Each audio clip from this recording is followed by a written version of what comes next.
O'yin bilan tabriklaymiz. Taassurotlar, endi gapiring. Abbos, bir gapirib eshitaylik. hammani tabriklayman jahon chempionati chiqqanimiz bilan.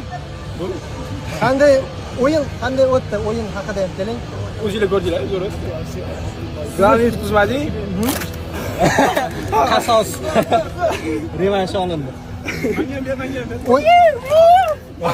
Siz Manchester City safida katta bosimli, katta uchrashuvlarda ishtirok etdingiz. Bugungi o'yin bilan solishtirganda Chempionlar Ligasi mana bu o'yin.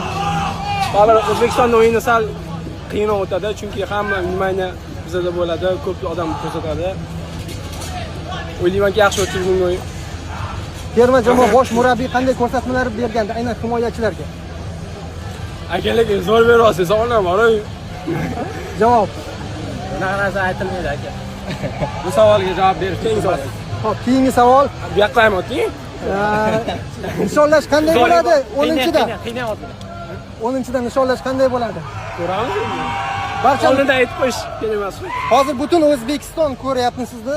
O'zbekistonlik muxlislarga, sizning muxlislaringizga fikrlaringiz. Salom nima? Salom. Tabriklaymiz hammani.